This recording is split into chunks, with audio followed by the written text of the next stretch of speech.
मस्जिद, दरगाह, खानकाह को छीनने का कानून बनाया गया। तुमने वो कानून बना दिया।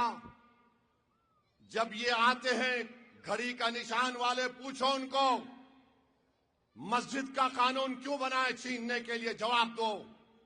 दरगाह और कब्रस्तान और ईदगाह को छीनने का कानून क्यों बनाया गया, जवाब दो। इस मुकाम पर नमाज इशा हुई ईदगाह है, ये कानून ऐसा बनाया गया कि कोई कलेक्टर इसको खुफल डाल सकता है, खुदा ना खास्ता। ये कानून बनने के बाद पहला इलेक्शन है। अगर आज तुम खामोश हो जाओगे, अगर आज तुम अपने गम और गुस्से का जमहूरी तरीके से इजहार नहीं करोगे, तो फिर हमारा जीना किस लिए है, बताओ। मेरी पहचान ओवैसी की पहचान मेरी मजहबी पहचान भी है। भारत का संविधान क्या कहता है, फ्रीडम ऑफ रिलीजन, आर्टिकल 26 क्या कहता है, बाबा साहब का बना हुआ प्रियम्बल क्या कहता है, liberty of thought, faith and expression. बताओ फिर ये कैसा कानून बना दिया गया जिसको तीनों मिलकर सपोर्ट किए। ये फैसला आपको करना है मेरे भाई। मैं गुनाहगार हूं। कोई मुसलमान शायद शराब भी पीता होगा जो गुनाह है, मगर खुदा की कसम अगर उससे पूछेंगे तू मस्जिद का सौदा कर सकता क्या, तो बोतल उठाकर जमीन पर फेंक कर बोलेगा मैं गुनाहगार हूं मगर अल्लाह के घर का सौदा नहीं कर सकता। आज वो कानून बना दिया गया। तो मेरे अजीज दोस्तों और बुजुर्गों, आपको एक अच्छा फैसला लेना है। कोई ये नहीं समझना कि मैं शराबियों की तायीद कर रहा हूं।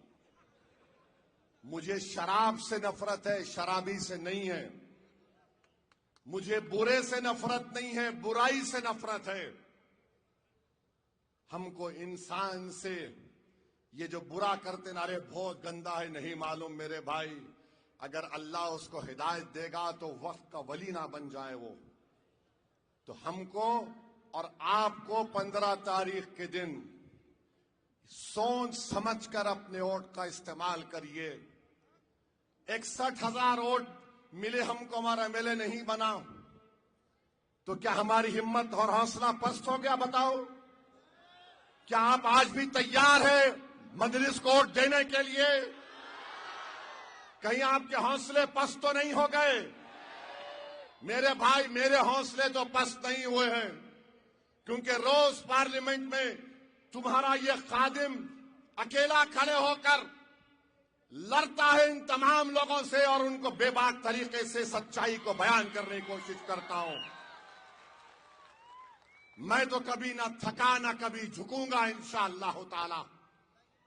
अल्लाह जब तक मुझे जिंदा रखेगा या तो कट जाऊंगा, लटक जाऊंगा, मगर तुमको झुकने नहीं दूंगा इंशाअल्लाह।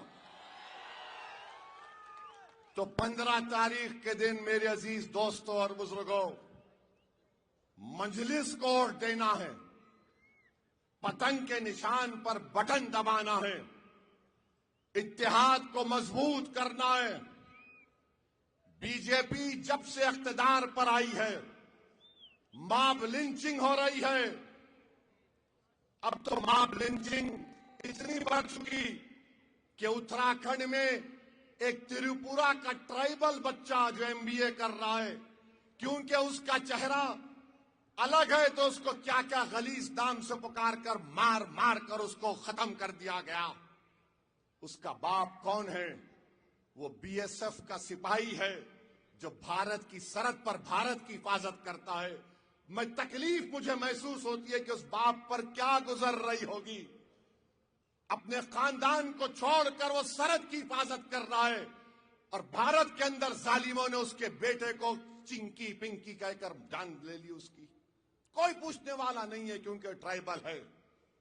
ओडिशा में एक मुसलमान को बांग्लादेशी कहकर पीट दिया गया।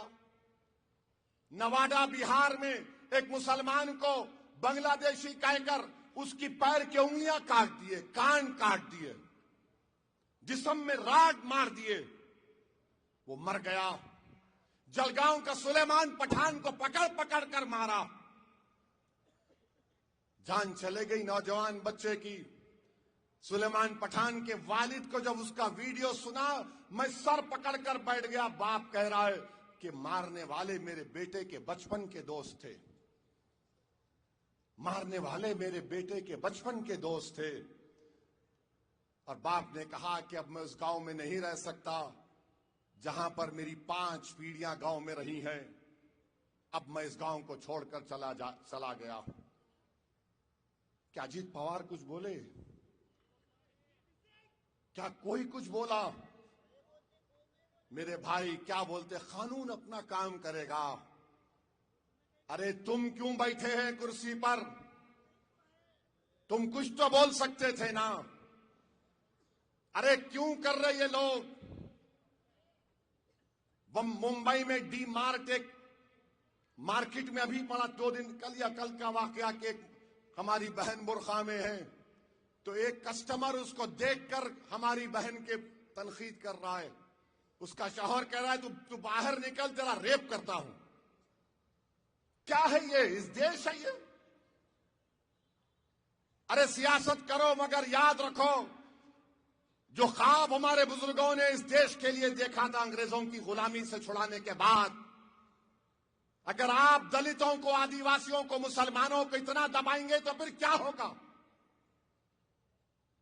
इन इख्तिदार की कुर्सियों पर बैठने वालों को सोचना पड़ेगा। नहीं हम ये करेंगे, हम फुला करेंगे। अरे तुम कुछ भी नहीं कर सकते। तुम क्या कर सकते हम जानते हैं। तुमने मस्जिद छीनने का कानून बनाया। आपको मालूम, अगर सोलापुर में 100 साल पुरानी कोई दरगाह या खानखा या मस्जिद है जो प्रोटेक्टेड मॉन्यूमेंट है आसार कदीमा ASI में, मोदी और अजीत पवार ने कानून बना दिया कि उसका मालिक वक्फ नहीं होगा, उसका मालिक आर्कियोलॉजिकल सर्वे ऑफ इंडिया होगा। कभी भी उस मस्जिद को, दरगाह को ताला लगा देंगे। और तुम देखना संभल की मस्जिद में क्या होगा। यह कानून बनाया जा रहा है और तुम ख्वाबे गफलत में हो। तुम हरकत का नाम नहीं लेना चाहते। कब उठोगे मेरे भाई? कब तक आपसी इख्तलाफात का तुम शिकार होके बताओ। ये वक्त तुमको शीशा पिला हुई दीवार की तरह मुत्तहिद रहना है। और जब मौर्रिख तारीख लिखेगा 2014 से अब तक, तो मौर्रिख लिखेगा कि एक कौम थी जिसके जियालों ने, बुजुर्गों ने अपना सब कुछ लुटता हुआ देखा मगर झुके नहीं, लड़ते रहे अपने हक के लिए संविधान के मुताबिक। ये काम आपको करना है। मैं ये नहीं कह रहा हूं कि तुम तशद्दुद करो, खुदा ना खास्ता। मैं ये कह रहा हूं कि अपनी सियासी ताकत को मनवाओ। चाहे वो सरपंच हो, जिला परिषद हो, सोलापुर का इलेक्शन हो, विधानसभा हो, पार्लियामेंट का इलेक्शन हो। कब तक आप धोखे में रहेंगे कांग्रेस के? सेकुलरिज्म। भारत की पार्लियामेंट में वंदे मातरम के 100 साल के मुकम्मल होने की बहस सुनो। मैं तुमको गुजारिश करता हूं, नौजवानों, तुम बेकार की चीजें सेल फोन पे देखते, उस बहस में मेरी इस तकरीर सुनो 9 मिनट की। तुम सुनो कांग्रेस के लोगों ने क्या कहा। तुम सुनो अजीत पवार के एक MP ने क्या तकरीर की, शिंदे के MP ने क्या तकरीर की, बीजेपी के MP ने क्या तकरीर की, समाजवादी पार्टी के MP ने क्या तकरीर की। मुझे बताओ, यहां पर जितने लोग हैं, तुम अल्लाह से हट के किसी की इबादत कर सकते? हाथ उठाकर बोलो, तुम अल्लाह की इबादत करते नहीं करते? आज वहां पर क्या बोला जा रहा था? जब हमारी बारी आई तो सब बैठे थे।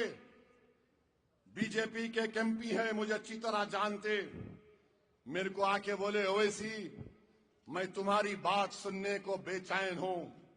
मैंने कहा मैं भी बेचैन हूं बोलने के लिए। मैं इन तमाम पर भारी पड़ूंगा और बताऊंगा संविधान के जरिए कि तमाम के तमाम भारत की जनता को झूठ बोल रहे हैं। भारत का संविधान शुरू होता है वी द पीपल के नाम से। ये बाबा साहेब अंबेडकर ने लिखा। भारत का संविधान अपने प्रियम्बल में लिखता है liberty of thought, expression, belief, faith and worship. मैंने पार्लियामेंट में खड़े होकर कहा कि जब 24 जनवरी 1950 को पार्लियामेंट में हम संविधान दे रहे थे तो उसमें एक मेंबर ऑफ पार्लियामेंट उस वक्त थे जिन्होंने कहा था कि वंदे मातरम से शुरू करो। वोट हुआ, हार गए। किसी ने कहा खुदा भगवान के नाम से शुरू करो, वोट हुआ, हार गए। मैंने कहा आर्टिकल 25 किस लिए है? फ्रीडम ऑफ रिलीजन है। मैंने उनसे कहा कि अगर आप इस देश को ये कह रहे हैं कि खुदा है तो फिर अल्लामा फजल खैराबादी को आप क्या कहेंगे जिन्होंने काला पानी की सजा इसलिए काटी क्योंकि जिहाद का फतवा अंग्रेजों के खिलाफ दिया था? आप क्या बोलेंगे महमूदुल हसन और हुसैन अहमद मदनी को? तुम क्या बोलोगे हसरत वहानी को जो इनकलाब जिंदाबाद का नारा लगाया? तुम क्या बोलोगे जौहर बरादरान को? तुम क्या बोलोगे टीपू सुल्तान को जिसके हाथ में तलवार थी, खून गर्म था मगर अंग्रेजों के सामने झुका नहीं? तुम क्या बोलोगे उन लोगों को? इसी महाराष्ट्र के यूसुफ मेहर अली थे मुंबई के, गांधी से कहा कि गांधी जी अंग्रेजों के खिलाफ नारा दो, quit India, Simon go back. तुम क्या बोलोगे इन लोगों को? ये आज भी मेरा सवाल है।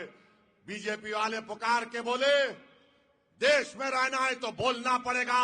तो मैंने कहा सुनो, मैं अपनी मां की कोख में अल्लाह की वजह से पैदा हुआ हूं, मगर मेरी मां मेरी दुनिया की सबसे कीमती चीज है मेरे लिए, मगर मेरी मां मेरे लिए अल्लाह नहीं है। मेरा अल्लाह जमीन और आसमान का खालिक है। मैंने कहा कुरान में अल्लाह कह दिया इय्याका नाबुदु व इय्याका नस्तईन। एक मुस्लिम एमपी में हिम्मत क्यों नहीं पैदा हुई? बोलो। मेरा जुर्म सिर्फ यही है कि मैंने सच्चाई को बयान किया, इसलिए ये सब हमारे दुश्मन हैं। ये नहीं चाहते कि कोई तुम्हारी सच्चाई को बयान कर सके। मेरे अजीज दोस्तों और बुजुर्गों, सोलापुर, महाराष्ट्र, औरंगाबाद की मेरी आवाम, याद रखो तुमको ये सच्चाई को बयान करना है। बहुत वक्त गुजर गया, 70-75 साल हो गए। अब हम डिप्लोमेसी की जबान में नहीं बात करेंगे। अब हम बात करेंगे तो सच बात करेंगे। कड़वी नजर आएगी इनको, मगर बोलना पड़ेगा। देश से मोहब्बत अगर हमको है तो किसको होगी बताओ? हम जिंदा पैदा हुए तो इसी जमीन पर, हम अल्लाह के बारगाह में सजदा करते, इसी अपनी पेशानी को इसी जमीन पर लगाते। हम मरते हैं तो इसी जमीन के अंदर चले जाते हैं। ये भारत के कब्रिस्तान नहीं है, ये हमारे वफादारियों की निशानियां हैं। मेरे अजीज दोस्तों और बुजुर्गों, नौजवानों, ये लड़ाई तुम्हारी है, मेरी नहीं है। नहीं मालूम कि कब हम और आप चले जाएंगे, मगर नौजवानों मुस्तकबिल तुम्हारा है। तुम्हारा मुस्तकबिल अच्छा हो। बुजुर्गों, ये लड़ाई हम बच्चों की लड़ रहे हैं ताकि कोई सुलेमान सेठ की तरह, सुलेमान पठान की तरह ना मर जाए, कोई मोहसिन शेख की तरह ना मर जाए। आज कोई बात नहीं करता। वो 11 लोगों को जो 19 साल की सजा काट कर आए, मुंबई के ट्रेन ब्लास्ट में 180 लोग भारत के नागरिक मारे गए। कोई नहीं बता सकता कि किसने मारा उनको। और वो 11 लोग 19 साल जेल में थे। एक तो अंसारी जेल में ही मर गया। मैं एक आदमी से मिला जो दारुसलाम में आकर मुझसे कहा, असद भाई, मैं जब गया था तो मेरी बेटी अपनी मां के गोद में थी और जब निकला तो मेरी बेटी जवान हो गई। तो मेरे अजीज दोस्तों और बुजुर्गों, अपनी वोट का सही इस्तेमाल करो। ये अमानत है। 15 जनवरी के दिन पतंग के निशान पर बटन लगाइए। और मेरे को एक बात समझ में नहीं आ रही, ये बीजेपी वाले ट्रंप से क्यों डरते था? क्यों डरते था ट्रंप से? अगर कोई अमेरिका का सदर है, भारत का तो नहीं है, उन्हें बोल रहा मोदी मेरे को खुश करने के लिए, मोदी मेरे को खुश करने के लिए He wanted to make me happy. अबे तू है कौन? अरे गोरी चमड़ी वाले, तू इस देश की जमीन को नहीं जानता। ये गयूर भारत की सरजमीन है, जो कभी भी अगर बाहर से कोई आंख दिखाया तो उसकी आंखें चीर ली हमने। और वो भारत के हमारे प्रधानमंत्री को बोल रहा है, अजीत पवार तुमको जरा गीरत नहीं पैदा हुई? शिंदे साहब आपको क्या हुआ? देवेंद्र फडणवीस साहब को क्या हुआ? अरे बीजेपी को क्या हो गया? ट्रंप का नाम लेते कि कुछ नहीं, सन्नाटा। उन्हें बोले जा रहा। मेरे अजीज दोस्तों और बुजुर्गों, ये बड़ी बड़ी बातें करते हैं बीजेपी वाले, मगर चीन अब बोल रहा है कि वो जंग रुका दिए। बहरहाल अजीज दोस्तों और बुजुर्गों, मैं जब यहां पर शोलापुर में असेंबली इलेक्शन में इसी मुकाम पर आया था, 15 मिनट की बात करा था, बोला था ये मीडिया वाले बहुत चलाए, आपको थैंक यू। अब कुदरत का निजाम देखो, कुदरत का निजाम देखो, 15 के दिन ही पोलिंग है। अब तो 15 तारीख के दिन क्या होगा? 15 तारीख के दिन क्या होगा? 15 तारीख के दिन 15 मिनट नहीं, 10 घंटे तक खाली बटन दबा दबा दबा दबा दबा। हर वोट पतंग पे पड़ना चाहिए। अपना सेल फोन का लाइट खोलो, पूरे खोलो, तुम भी खोलो, लाइट खोलो, पूरे खोलिए, ताकि बीजेपी को, शिवसेना को, अजीत पवार को मालूम हो जाए अब कुछ नहीं होने वाला है शोलापुर में इंशाअल्लाह ताला। यहां पर पतंगी रहेगी इंशाअल्लाह। लगाओ मेरे साथ नारा, नारे तकबीर, नारे तकबीर, मजलिस-ए इत्तेहाद वल मुस्लिमीन, मजलिस-ए इत्तेहाद वल मुस्लिमीन। शोलापुर की आवाम जिंदाबाद, शोलापुर की आवाम, शोलापुर की आवाम। 15 तारीख के दिन आपके हवाले मेरे भाई, सलाम अलैकुम।